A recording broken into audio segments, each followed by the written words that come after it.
ఈ కరపత్రం దేశపతి ఫేస్బుక్లో పెట్టాడు.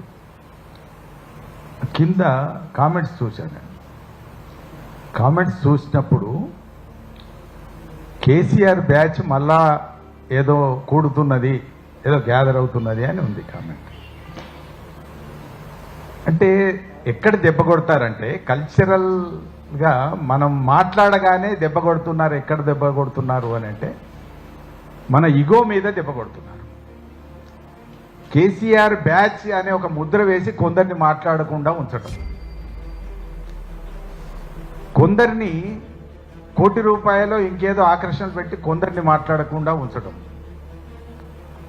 కొందరిని నామినేటెడ్ పోస్టులు ఇచ్చే లిస్టులో పెట్టి వాళ్ళని ఆపడం, ఇట్లా రకరకాల సెక్షన్స్ అందరినీ కూడా ఆపుకుంటూ లేదా దెబ్బ కొట్టుకుంటూ క్రమక్రమంగా మళ్ళీ తిరిగి ఒక ఇందాక మిత్రులు చెప్పినట్టుగా శ్రీశైల్ రెడ్డి కూడా చెప్పాడు, మళ్ళీ తిరిగి కనకదుర్గ గారు కూడా చెప్పారు, ఈ ఆంధ్రప్రదేశ్ అనే దాన్ని పునరుద్ధరించేటటువంటి ఒక ప్రయత్నం మాత్రం జరుగుతున్నది అనేటువంటిది మనం అర్థం చేసుకోవాలి. బేసికల్గా అది దీని వెనక తప్పనిసరిగా ఐడియాలజీ ఉంది, అట్లాగే కాన్స్పిరసీ కూడా ఉన్నది. సీతారామరావు గారు చెప్పినట్టు ఎఫర్ట్స్ కూడా ఉన్నాయి.